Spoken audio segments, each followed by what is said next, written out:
everyone, I'm Sandra Bennett and I'm here to talk about sunlight. Now, when spring comes, it is so tempting to go to that garden center or go on QVC.com and just buy whatever looks pretty, the brightest blooms, the biggest blooms. Don't do it yet. Hold up. Spend a couple of days looking at where the sun is in your yard at various times of the day. So go out in the morning and see where you have sun. See where you have sun at noon and then at a few points within the afternoon.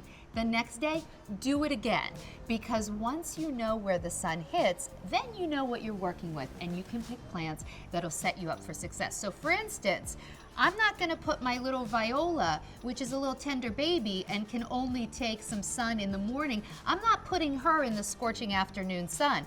But these Gerber daisies, perfect for sun. So right here I have some of the most popular plants in the world of gardening. We have some lavender, tulips, everybody loves tulips in the spring, and then we have Gerber daisies that are just going to be little bloom machines all summer long if you put them in the right spot.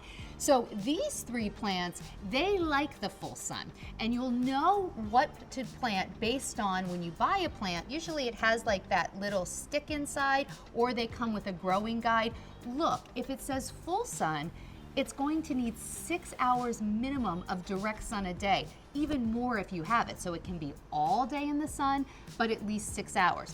Now where it gets a little tricky is some plants say part sun or part shade. What do you do then?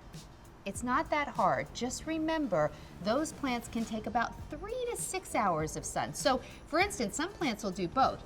Like these Gerber daisies, if you want to put them in a part sun area, as long as they're getting 3 to 6 hours a day, you'll be okay.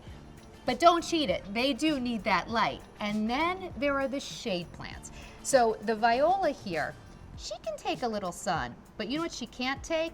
She can't take a hot, scorching day in full sun, because then all these little delicate leaves will burn. So shade plants, they don't want more than 3 hours of sun, and that sun ideally should be in the morning. So that's the number one thing I say to everyone.